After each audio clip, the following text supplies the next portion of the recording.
இப்போ நானே வந்து ரொம்ப ஐயோ இப்படி இருக்க அப்படி இருக்க, நம்மளுக்கு எந்த ஸ்பான்சரும் கிடைக்கலையே, வாடகை கொடுக்கணுமே, கிளாஸு கம்மியாக இருக்க, பிஸ்னஸ் இல்லையே, ஃபேமிலியில் இப்படி இருக்க அப்படி இருக்க, நான் அப்படியே திங்க் பண்ணுக்கிறேன்னு வச்சுங்க, சான்ஸே கிடையாது, யோகாவே எடுக்கக்கூடாது. புரியுதுங்களா நான் சொல்கிறது? அதனால் நான் எந்த ஒரு டென்ஷன் வந்தாலும் அப்படி எடுத்துருவேன். எடுக்க முடியலையா கொஞ்சம் நேரம் அது அப்படியே நான் ஒரு மாதிரி பண்ணுதான், அன்றைக்கி கிளாஸுக்கு போக மாட்டேன். இதுதான் உண்மை. அதனால் அதே மாதிரி எல்லா டைரக்டர்ஸுக்கும் ப்ரொடியூசருக்கும் நான் சொல்ல விரும்புறது ஒன்று, இந்த நடிகர்களை வந்து நல்ல நடிகர்கள்லாம் தயவுசெய்து இழந்துடாதீங்க.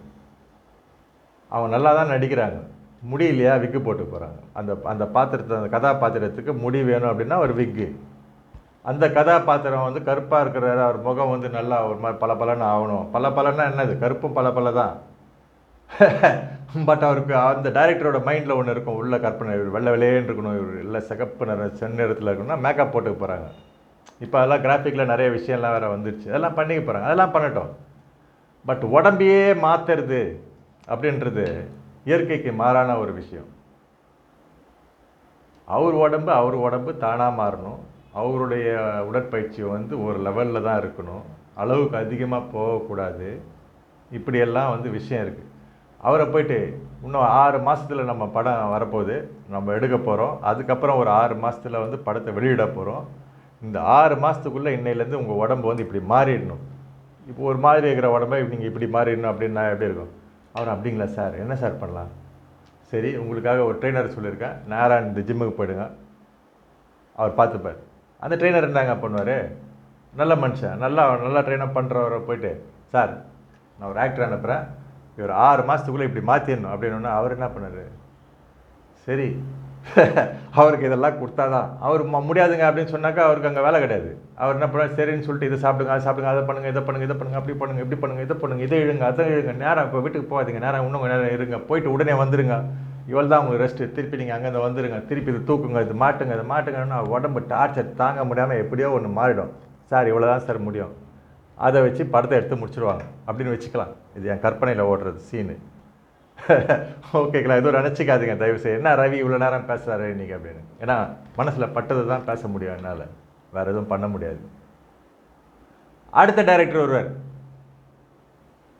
ஹலோ உங்களை தான் இந்த படத்தில் போடலான்னு நினைக்கிறேன், ஆனால் இந்த படத்துக்கு இந்த பாடி தேவையில்லை, இந்த படத்தில் வந்து நீங்கள் வீக்காக இருக்கணும், உங்களுக்கு வந்து நீங்கள் இப்போ ரொம்ப கட்டு மஸ்தாக இருக்கிறீங்க, இப்படிலாம் இருக்கிறீங்க, இப்போ நீங்கள் வீக் ஆகணும் அப்படின்ன உடனே அவர் என்ன பண்ணார்? வீக் ஆகிறதுக்கு என்ன பண்ணுறது? சரியாக சாட மாட்டார், திருப்பி அப்படியே கொஞ்சம் லூஸாக அந்த ஃபிட்னஸ் எல்லாம் திருப்பி இறக்கி திருப்பி ஒரு மாதிரி ஆகி ஃபேஸ் ரியாக்ஷன்லாம் மாறின உடனே okay cut shot take edit, அவள் தான் படம் வந்துடுச்சு. ஓகேங்களா? இதுவும் வந்து இயற்கைக்கு மாறானது. இதில் என்ன வந்து வருது அப்படின்னாக்கா வெறும் பணம் தான் வருது. பணம் என்னத்துக்கு? அது ஒரு குப்பை மாதிரி, தேவையில்லாத பணம் ஒரு குப்பையே. என்ன இது மாதிரி சொல்ல நினைக்காதீங்க. அந்த குப்பையை தூக்கி தூக்கி தூக்கி தூக்கி டம்ப் பண்ணி வச்சு டக்குன்னு இவர் போயிடுவார். என்னத்துக்கு அந்த குப்பை? நல்லா நடிக்கிறதுக்கு எவ்வளோ கொடுக்கணுமோ வருமானம், அது வருமானம் வேற, குப்பை சும்மா டம்ப் பண்ணி வச்சு தேவையில்லாததை டம்ப் பண்ணி வச்சு யூஸும் பண்ணாமல் யாருக்கும் கொடுக்காம தனக்கும் யூஸ் பண்ணிக்காமல், அப்போ அது குப்பை தானே. ஸோ ஒரு நடிகர் வந்து ஸ்மார்ட்டாக இருக்கட்டும், ரிலாக்ஸாக இருக்கட்டும், அவர் ஜிம்முக்கு போட்டும் ரிலாக்ஸாக பாடியை ஃபிட்டாக வச்சுக்கிட்டோம், ஷார்ட்டு கட்டு டேக்கு எடிட்டு இதெல்லாம் வந்து அழகாக பண்ணட்டும். மற்ற கலைஞர்கள்லாம் இவர் நடிக்கட்டும், இவரால் முடிஞ்சது இவர் உடலுக்கு என்ன வேணுமோ அவ்வளோ நடிச்சுட்டு அவர் போட்டோம். அவரை போயிட்டு இப்படி பண்ணுங்க, அவருக்கு ஃபேமிலி இல்லைங்களா? அவர் நடிகருக்கு ஃபேமிலி இல்லையா? டைரக்டருக்கு ப்ரொடியூசருக்கு மட்டும் தான் இருக்கா ஃபேமிலி? ஏன்னா அந்த கதாபாத்திரம் அப்படின்னு சொல்லிட்டு அந்த டைரக்டர் வந்து அவரை அறியாமலே அந்த மிஸ்டேக் பண்ணிடுறது. நான் எந்த டைரக்டரையும் குறை சொல்லலைங்க, எல்லாருமே வாழ்க்கையில் எல்லாமே தெரியாது, எனக்கும் நிறைய தெரியவே தெரியாது. ரவி ஏதோ தெரியாமல் இவர் யார் இவர் அப்படின்லாம் வந்து மனசில் நினைக்காதீங்க. உங்களுக்கும் சேர்த்து தான் சார் சொல்கிறேன். நீங்களாம் நல்லா இருக்கணும் சார், சினிமாலாம் வாழணும், எல்லா கலைஞரும் வாழணும். எல்லாருமே உலக மக்கள் அனைத்து பேரும் வாழணும். The entire world is one big family. நம்ம எல்லாம் வந்து ஒரே சகோதர சகோதரிகள் தான். நம்ம பண்ணுற மிஸ்டேக்கை மட்டும் கொஞ்சம் மாற்றிக்கலாம், வேறு எதுவும் இல்லை. சினிமாக்காக உடம்பை மாற்றவே தேவையில்லைன்ற. இயற்கையாக அதுக்கேற்ற மாதிரி இருக்கிற ஒரு உடம்புலேயே ஒருத்தர் இருப்பார் நேச்சுரலாக, அவரை பிடிச்சி அந்த ஷாட்டை முடிங்க, இவருக்கு வந்து வேறு ஷாட்டை கொடுங்க, அந்த மாதிரி பண்ணுங்க. மக்கள் பார்க்க மாட்டேன்னு சொல்லுவாங்க, பார்க்குற மக்கள் கண்டிப்பாக பார்ப்பாங்க. எம்ஜிஆர், சிவாஜி எல்லாம் எப்படி இருந்தாங்க, அது மாதிரி கொஞ்சம் பார்த்துங்க. இப்போ உடற்பயிற்சி நீங்கள் ஜிம்முக்கு போகிறீங்கன்னா நேராக ஃபஸ்ட்டு டேவே போனவுடனே எல்லாம் அந்த இடத்துல அர்னால்டு ஃபோட்டோ, அந்த ஃபோட்டோ, இந்த ஃபோட்டோலாம் பார்த்துட்டு அது தூக்கணும், இது தூக்கணும், அவரை மாதிரி ஆகணும், அப்படி ஆகணும், அப்படி ஆகணும், இப்படி ஆகணும் அப்படி சொல்லிட்டு எல்லாத்தையும் தூக்கி ஒரே நாளில் ஜிம்மை விட்டு நின்றாதீங்க. அதுவும் வந்து டார்ச்சர், உங்களுக்கு பாடிக்கு ரொம்ப ரொம்ப டார்ச்சர் நீங்கள் கொடுக்குறீங்க. லைட்டாக பண்ணுங்கள். இன்ஸ்ட்ரக்டர் என்ன சொல்கிறாரோ அதை கேளுங்க. சார் இது பண்ணுங்கள், லைட்டாக பண்ணுங்கள் அப்படின்னு சொல்கிறாங்களா, லைட்டாகவே பண்ணுங்கள். உங்கள் பாடி போதும்னு சொல்லுது, அதோட விட்டுடுங்க. போய்ட்டு நல்லா சாப்பிட்டுட்டு நல்லா வாக் பண்ணிட்டு, நல்லா சாப்பிட்டுட்டுனா என்ன, வயிறு பிடிக்க சாப்பிட விடாது, லிமிட்டாக தான் சாப்பிட்ணும். சாப்பிட்றது சாப்பிட்டு ரிலாக்ஸ் பண்ணிட்டு உங்கள் மற்ற ஒர்க்கை பாருங்கள். நீங்கள் சாம்பியன் ஆகணும்னு நினைக்கிறவங்க, அதாவது இந்த ஜிம் ஒர்க் அவுட்லேயே வெயிட் லிஃப்டர் ஆகணும், பாடி பில்டராக ஆகணும் அப்படின்னாக்கா அவங்களுக்கு வேறு வழி இருக்குது. ஏன்னா அவங்க வந்து அதுக்குன்னே டெடிக்கேஷனாக வெறும் அதுதான் அவங்க வாழ்க்கை, வேறு எதுவும் பண்ண மாட்டாங்க, பண்ணக்கூடாது. அவங்க என்ன பண்ணுவாங்க, டயட்டு, ஸ்லீப்பு, அதாவது rest, practice, diet, practice, work out. இப்போ நீங்கள் ஆர்மியில் இப்போ இந்தியன் ஆர்மியில் போய் பாருங்கள், எந்த ஆர்மியில் வேணாலும் போய் பாருங்கள், இருக்கிற பாடி பில்டர்ஸ்லாம் போயிட்டு போர்க்குளத்தில் போய் ஓடினே இருப்பாங்களா அவங்களாம்? அவங்களுக்கெல்லாம் மெயினாக அதாவது இருக்கிறாங்க, பட் அவங்க அதில் ப்ரொஃபஷ்னலாக இருக்காங்க பாருங்கள். அவங்களாம் என்ன விஷயம்னு போய் பாருங்கள். ஆர்மி ஜிம் உள்ளலாம் பார்த்தீங்கன்னா அவங்க ஃபுல் ஒர்க் அவுட் பண்ணிகிட்டே இருப்பாங்க, நல்லா ஒர்க் அவுட் பண்ணுவாங்க, நல்லா சாப்பிடுவாங்க, நல்லா ஜூஸ் குடிப்பாங்க, அதுக்கப்புறம் நல்லா ரெஸ்ட் எடுப்பாங்க. ஏன்னா அவங்க வந்து அவங்க அச்சீவ்மெண்ட்டுக்காகவே இருக்காங்க. அவங்களுக்காக world medal, Indian medal, gold மெடல்லாம் எவ்வளோ வாங்கி கொடுத்துருக்காங்க.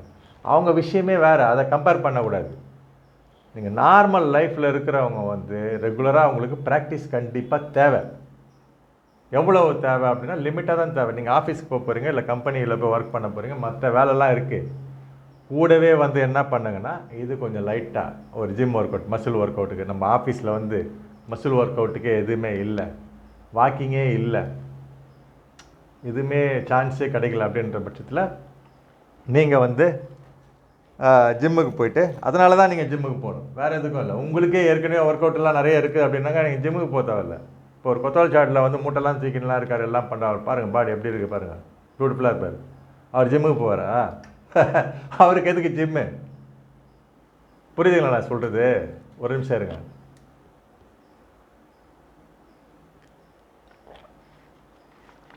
அவருக்கு ஜிம்மு தேவையில்லை. பாடியில் ஒர்க் அவுட்டே இல்லை, எதுவுமே இல்லை அப்படின்றவங்க ஜிம்முக்கு போகலாம். நார்மல் பீப்புள் ஜிம்முக்கு போகலாம். சாம்பியன் ஆகிறவங்க போகலாம், சாம்பியன்ஸுங்க போகலாம். நார்மலாக இருக்கவங்க ஃபிட்னஸாக இருக்கணும், நல்லா ஹெல்த்தியாக இருக்கணும் அப்படின்னு நினைக்கிறவங்க வந்து லிமிட்டடாக ஒரு 1 hour 45 minutes to 1 hour அழகாக போகலாம். ட்ரெயினர் சொல்கிறது மட்டும் லைட்டாக இதில் கொஞ்சம், அதில் கொஞ்சம், தம்பிள்ஸ் கொஞ்சம், த்ரெட்மில் கொஞ்சம், muscle work out, bicep, triceps, free Skardu, மீறி ஸ்கார்டு வெயிட் எதாவது போடணும், லைட்டாக போட்டு அந்த பெல்ட்லாம் போட்டு அந்த இன்ஸ்ட்ரக்டர் உங்களுக்கு சொல்லுவாங்க கரெக்டாக, அதை மட்டும் ஃபாலோ பண்ணுங்கள். அவங்கள கேட்காம போய்ட்டு அதை தூக்குறது இது தூக்குறதுனா முதுகெலும்பெல்லாம் வந்து பிடிச்சிக்கணும். டிஸ்கெலாம் வந்து இது ஆகிடுச்சுன்னா லைஃப் டைமுக்கு உங்களுக்கு பேக் பெயின். இதில் தேவையில்லாததெல்லாம் பண்ணாதீங்க. ஜிம்முக்கு போங்க, இன்ஸ்ட்ரக்டர் சொல்கிறத கேளுங்க, ட்ரெயினர் சொல்கிறத கண்டிப்பாக கேளுங்க. அவரை கேட்காம போயிட்டு எடுத்துடாதீங்க. நல்ல ஜிம்மில் போய் சேருங்க, அங்கே ட்ரெயினர் எப்படின்றத பாருங்கள், அவர் சொல்லுவார். அவர் சொல்கிறத நீங்கள் கேளுங்க. அந்த வெயிட்ஸை மட்டும் லைட்டாக எடுத்துகிட்டு நீங்கள் பாட்டுக்கு வந்துடுங்க. அப்புறம் கொஞ்சம் சைக்கிள் ஓட்டுங்க. சைக்கிள் உங்களோட டாக்டரு. சைக்கிள் ஓட்டுங்க. எவ்வளோங்க ஓட்டலாம் அப்படின்னா ஒரு 5 கிலோமீட்டர் ஓட்டுங்க, 4 கிலோமீட்டர் ஓட்டுங்க. கொஞ்சம் அதிகமாக ஓட்டணும் போல் ஜாலியாக இருக்குன்னா ஜாலி, மைண்டு சொல்லணும், பாடி கேட்கணும், ஓட்டணும். சொல்லாததை நீங்கள் வற்புறுத்தி நீங்கள் ஓட்டுனீங்கன்னா அதுவும் டேஞ்சரு. எதையுமே உங்கள் மைண்டு உங்கள் மனசு உங்களுக்கு சொல்லும், இதை பண்ணு அதை பண்ணுன்னு, அதை மட்டும் செய்யுங்க. மனசு ஒரு சில நேரத்தில் சொல்லும், உடல் வந்து கேட்காது. சரி அப்படின்னு சொல்லிட்டு என்ன பண்ண, முடியல, ஓகே ரிலாக்ஸ். இப்போ ஒரு 10 கிலோமீட்டர் சைக்கிளிங் பண்ணணுன்னு போகிறீங்க. இப்போ நான் டெய்லி 30 கிலோமீட்டர் பண்ணுறேன் ஈவினிங்கில். நான் வேர்ல்டு ஃபுல்லாக பண்ணேன், 85லேருந்து பண்ணிருக்கேன். அதனால் டெய்லி இப்போ 30 கிலோமீட்டர் டச்லேயே இருக்கிறதுக்காக பண்ணுறேன். 30 கிலோமீட்டர் பண்ணுறதில்ல. நான் நைட்டில் ரிலாக்ஸாக என்ன பண்ணுவேன், ஒரு 8 மணிக்கு மேலே அப்படியே ஒரு 5 கிலோமீட்டர் அப்படியே போவேன். ஒரு பஸ் ஸ்டாண்டில் உட்காருவேன், கொஞ்சம் சும்மா ரிலாக்ஸாக உட்காருவேன். டயர்டு இல்லைனாலும் சும்மா உட்காருவேன். டிராஃபிக்கெல்லாம் அப்படியே பார்த்துட்ருப்பேன். அப்புறம் அப்படியே எடுத்து ஒரு 5 கிலோமீட்டர் ஓட்டுவேன். அப்புறம் ஒரு டீ கடை நிற்பேன், ஒரு டீ குடிப்பேன். அப்புறம் ஒரு 5 கிலோமீட்டர் விடுவேன். இப்படி 5 அதுவாக ஒரு 25-30 கிலோமீட்டர் தானாக வந்துடும். 30 டகா டகா டகா டகா டகடான்னு ஓட்டேன் என்ன ஆகுது? நான் நாளைக்கு போய் கிளாஸ் எடுக்க மாட்டேன். அதனால சொல்கிறேன், எல்லாமே வந்து ரிலாக்ஸ். இயற்கைக்கு மாறாக நடந்துக்காதீங்க. இயற்கையோட ஒன்றி பழகுங்க, எல்லாமே சரியாயிடும். நீங்கள் யோகா பண்ணாலும் வந்து ஒரு ஆசனாக்கு நடுவில் ஒரு ரிலாக்ஸேஷன் இருக்கணும். நான் 87லேருந்து டீச் பண்ணுறதுனால டிஃப்ரெண்ட் பீப்புளுக்கு டிஃப்ரெண்ட் பேட்டர்ன் மாதிரி நான் டீச் பண்ணே இருப்பேன். ஒருத்தருக்கு எடுக்கிறது இன்னொருத்தருக்கு வேறு மாதிரி எடுப்பேன். எல்லா மக்களும் ஒரு மாதிரி, எல்லா மைண்டும் ஒரு மாதிரி, எல்லா பாடியும் ஒரு மாதிரி. ஸோ அதுக்கேற்ற மாதிரி எடுக்கணும் கிளாஸு. நான் அந்த மாதிரி தான் எடுத்துகிட்ருக்கேன். அப்படி எடுக்கும்போது ஒரு ஆசனாக்கு நடுவில் ஒரு ரிலாக்ஸேஷன், ஒரு ஆசனாக்கு நடுவில் ஒரு ரிலாக்ஸேஷன், சவாசனா ஒரு ரிலாக்ஸேஷனு முடிச்சிடணும். போதும். உங்களுக்கு டைமே இல்லைனாலும் ஒரு 5 நிமிஷம் பண்ணுங்கள் யோகா. டைம் இருந்தால் ஒரு 1 ஹவர் பண்ணுங்கள், இல்லை 45 மினிட்ஸ் பண்ணுங்கள். உடம்பை வந்து வற்புறுத்தாதீங்க. சூரிய நமஸ்காரே பண்ணுறதா இருந்தாலும் ஒரு செட்டு 2 செட்டு 3 செட்டு போதும். ஓகேங்களா? உங்களால் முடியல, உங்கள் பாடி கேட்கலாம். இப்போ ஒரு ட்ரெயினர் வந்து இன்னும் லெக்ஸல் பாம்ஸ் டுகெதர் அப்படி பண்ணு இப்படி பண்ணு, மவுண்டைன் போ, அதை போ, காலத்துக்கு அங்கே வே இங்கே வே அவர் பாட்டு சொல்லினே இருக்காருன்னா நீங்கள் பாட்டு செஞ்சுனே இருக்காதீங்க. அவர் சொல்லிகிட்டே இருக்கட்டும். நடுவில் உங்கள் பாடி முடியலன்னா நீங்கள் வந்து இட்ஸ் இனஃப் ஃபார் மீன்னு சொல்லிட்டு அப்படியே சவாசனாக்கு போயிடணும். ஏன்னா அவருக்கு தெரியாது. அவர் வந்து ஒரு குரூப் நடத்திட்டு இருக்காருன்னா, ஒரு குரூப்புக்கு இன்ஸ்ட்ரக்ட் பண்ணினே இருக்கிறாருன்னா, நீங்கள் தான் வந்து உங்கள் பாடி முடியலன்னா அவருக்கு தெரியாது. நீங்கள் படுத்துடணும். சார் நான் ஒரு நாள் 108 சூரிய நமஸ்கார் பண்ண போகிறேன் அப்படின்னு உங்களை வற்புறுத்தாதீங்கன்ற. நான் அப்படி வற்புறுத்தி ஒன்றும் ஆக போகிறதே இல்லை, பாதிப்பு தான். உங்கள் பாடி கேட்குதா? அதை கேட்குறத மட்டும் பண்ணுங்கள், கேட்காததை பண்ணாதீங்க. வயிறு முழுசாக சாப்பிடாதீங்க. உங்களுக்கு பிரியாணி பிடிச்சிருக்குதோ, உப்புமா பிடிச்சிருக்குதோ, எதை பிடிச்சிருக்குதோ லிமிட்டாக சாப்பிடுங்க. டேஸ்ட் இவ்வளோ தான். மற்றபடி அது உள்ளே போயிட்டு ஜீரணம்லாம் ஆகணும். உள்ளே எவ்வளோ வேலை இருக்குது தெரியுங்களா? நீங்கள் இங்கே மென்னுடுறீங்க, உள்ளே போயிட்டு எவ்வளோ வேலை இருக்குது தெரியுங்களா? அப்படி போனோம், அந்த விட்டமின்ஸ்லாம் பிரியணும், ஃபேட்டெல்லாம் பிரியணும், அந்த ஆயில் எல்லாத்தையும் வந்து கிட்னிக்கு வேறு வேலை இருக்குது, லிவருக்கு வேறு வேலை இருக்குது, எல்லாத்தையும் ஃபில்டர் பண்ணணும். இதில் கெட்டுப்போன ஆயிலேருந்து அது ஒரு விஷயமா ஆகிடும். அப்புறம் ஃபேட்டி லிவர் வராமல் தடுக்கணும். இவ்வளோ இருக்குது. அந்த விட்டமின் போதுமானது இருக்கா, கால்சியம் போதுமானது இருக்கா, இதெல்லாம் வந்து கம்மியாக இருக்கா, ஜாஸ்தியாக இருக்கா, அளவுக்கு அதிகமாக இருக்கா, ஸ்பைசி அதிகமாக இருக்கா, உப்பு அதிகமாகிடுச்சா, பாடி உள்ளே எல்லாம் ரியாக்ட் ஆகிறது உங்களுக்கு தெரியாது. அது ஒரு மாதிரியாக காட்டும் போது தான் டாக்டர்கிட்ட போவீங்க. அதனால் பசி எடுத்து உண்ணுதல், இஷ்டத்துக்கு டைம் ஆகிடுச்சு சாப்பிட்ணும் அப்படிலாம் சாப்பிடாதீங்க. மார்னிங் டயட் வந்து லைட் ஃபுட்டு, ரொம்ப லைட்டு. மத்தியானம் ஓரளவுக்கு மீலு, வெஜிடபிள்ஸ் நல்லா வச்சுக்கோங்க, சாப்பாட்டை கம்மி பண்ணிவிடுங்க, காய்கறிகளை நல்லா சாப்பிடுங்க, கீரை வகைகளை சாப்பிடுங்க. நைட்லேயும் அதிகமாக சாப்பிடாதீங்க, லைட்டாக சாப்பிடுங்க, பழங்களை சாப்பிடுங்க. ஓகேங்களா? இந்த வீடியோ பெருசாக இருந்தாலும் ஓரளவுக்கு உபயோகமாக இருக்குது இல்லைங்களா? நான் மறந்துடக்கூடாது பிராணாயாமா காட்டுறதுக்கு. லாஸ்ட்டாக கொஞ்சம் வெயிட் பண்ணுங்கள். தண்ணி நல்லா குடிங்க, உடம்புக்கு தண்ணி தேவை. ஓகேங்களா? தண்ணி நல்லா குடிங்க. யூரின் வந்ததுன்னா உடனே பாஸ் பண்ணிவிடுங்க. அதே மாதிரி மோஷன், பவுல் மோஷன், இப்போ உங்களுக்கு சிறுநீர் கழிக்கணுனாலும் உடனே கழிச்சிடணும், மலம் கழிக்கணுனாலும் உடனே வந்து எங்கேயாவது இடத்த வந்து ரெஸ்டாரண்ட்டோ இல்லை எங்கேயோ பார்த்துட்டு நீங்கள் உடனே போய்ட்டு அதையும் இது பண்ணு. ஏன்னா உள்ளே வந்து கேஸ் ஃபேம் ஆகி அதுவும் ஆட்டில் ப்ராப்ளம் வரும். இதெல்லாம் வந்து எப்போ ஒரு வாட்டி நீங்கள் தவறு பண்ணிக்கலாம், பட் ரெகுலராக இதெல்லாம் வச்சுக்காதீங்க. சீட்டில் உட்காந்து ஒர்க் பண்ணுறவங்க ரெகுலராக எழுந்து உட்காருங்க. காலெல்லாம் ஸ்வெல்லிங் ஆகிற மட்டும் உட்காந்துட்டு இருக்காதிங்க. நீங்கள் எழுந்து நின்னா தான் உங்களுக்கு யூரின் வருதான்றதே சில நேரத்தில் தெரியும். ஸ்டோன் ஃபார்ம் ஆகிடும் இல்லைன்னா. பாருங்கள், உங்கள் பாடியே எல்லாமே காட்டுது. நல்ல சூப்பரான டிசைன், நம்ம படைப்பு நல்லா படைச்சிருக்காரு. ஸோ நம்ம உணவு கட்டுப்பாடு என்னென்னா கம்மியாக கரெக்டாக சாப்பிடணும். காலையில் எழுந்த உடனே முட்டை சாப்பிட்றது இதெல்லாம் வச்சுக்காதீங்க. அதே மாதிரி நைட்டில் இந்த மாதிரி ஹெவி ஃபுட்டெல்லாம் சாப்பிடாதீங்க. ஓகேங்களா? என்ன இவர் இதெல்லாம் சொல்கிறாருன்னா, ஏங்க ஒரு நல்ல ஒரு மனிதரை இப்போ எழுந்திருக்கோம், நம்ம இன்னும் எவ்வளோ மாமனிதர்கள்லாம் இருக்காங்க, எவ்வளோ பேர் நீங்களாம் இருக்கீங்க.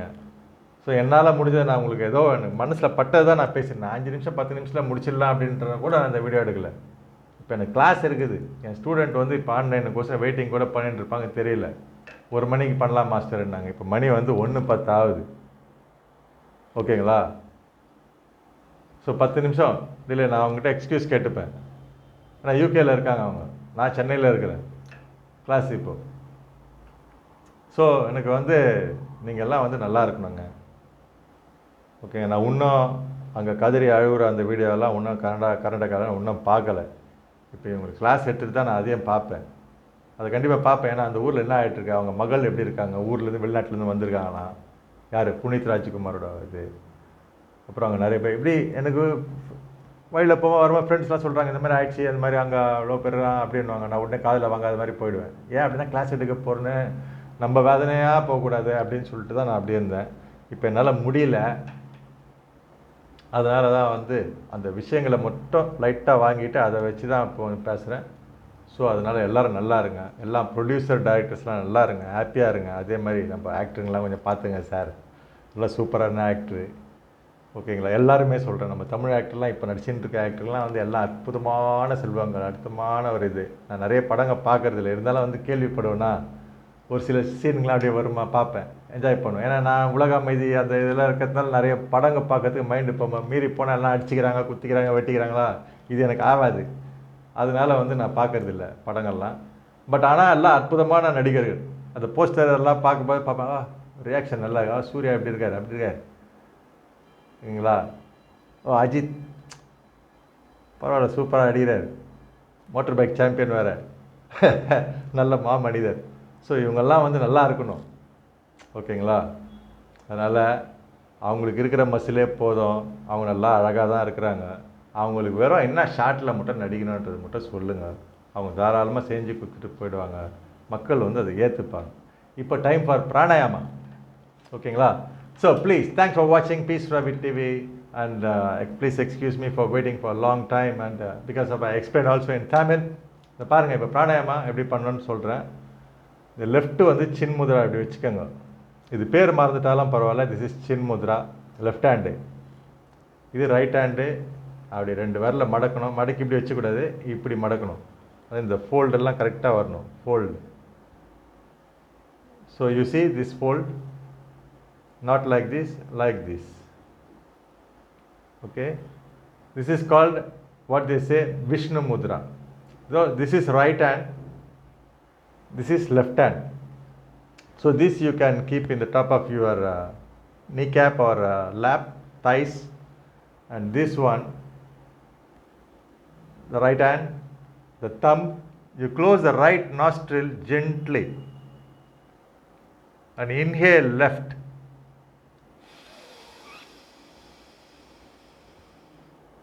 Close, exhale right.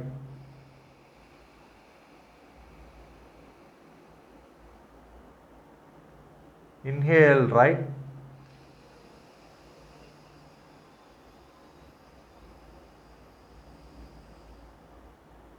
close, exhale left.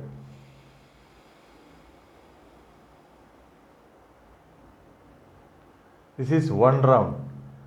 Inhale left, close, exhale right. Inhale right again, close and exhale left. Left right right left, one round. அதாவது இடது பக்கமாக இழுத்து வலது பக்கத்தில் விடணும், வலது பக்கத்துலேருந்து இழுத்து இடது பக்கத்தில் விடணும், இடத்துல தான் முடிக்கணும், இடத்துல தான் ஆரம்பிக்கணும். அது வந்து ஒரு round. You don't have to Hari like that. Take slowly gently deep inhale, slow exhale. You don't have to hold for long time or something like just few second, 1 2 3 seconds, just holding. Or you don't have to hold also, just release. Relaxly. How many times is up to you. 10 rounds, 15 rounds, 5 rounds. Relaxly. Close your eyes and keep do. It will calm you. It will relax you. Give you enough strength for your mind and body and good for your heart and lungs, for all system. This is one. And another thing you can do, Sitali Pranayama. Sitali Pranayama is you make your tongue like this.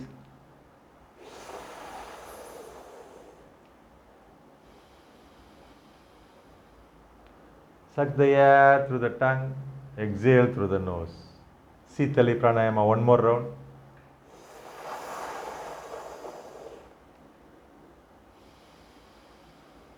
Relax.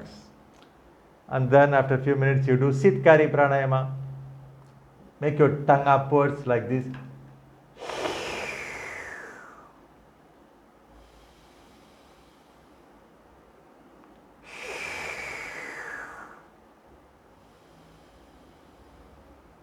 Keep your tongue upwards in the wall and inhale and exhale through the nose.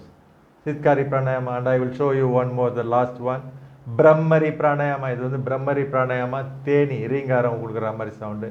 Close your eyes with the two fingers and close your ears through your thumb, not inside, just outside gently. You just close it gently and you can inhale first.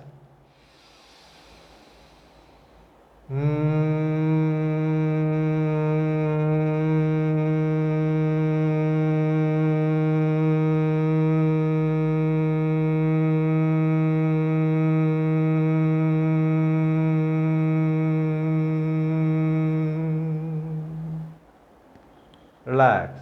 Likewise, you inhale 3 times and do is just om, no? Or you don't have to say om.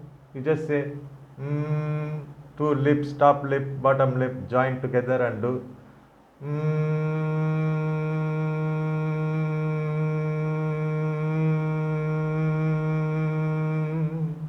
That's it. That means you're closing your eyes and you don't have to listen what from outside the sound. Close your ears and then the sound. That's it. This is pranayama, beautiful, right? Kapalabhati, I don't want to show now because some people doesn't have to do Kapalabhati, other people can do. So please call me for yoga class if you are in Chennai or in overseas or in another states. I can come directly. And my number 98401-04526 and my email omglobalyogashala@gmail.com. om global global yoga yoga shala @gmail.com. Please call me and please, I will speak again about world peace activities and many other things, but right now feeling for Mr. Puneeth Rajkumar's family and for the entire state of Karnataka state and for all Indian people. Please relax. Please don't, before go to the funeral, please do some pranayama and then you please proceed there because very sad feeling. I myself did the pranayama now. Now I am going to give my students some pranayama in UK so that relax. So, wish you all a great day. Thanks for watching Peace Ravi TV. And thanks for listening such a big video, nearly about 56 minutes I guess, and please watch. It's all useful points. If it's really useful for you, if somebody watch really full, please, before sharing, while sharing your friends, please tell to watch full video so that they all will get the benefit. Okay, remember, when you do workout, do limit workout. If your body telling you to relax, please relax. All question and answer is inside you, so please follow that. I want you all to be healthy, happy, peaceful, long life. Wish you all a great day. Take care, please.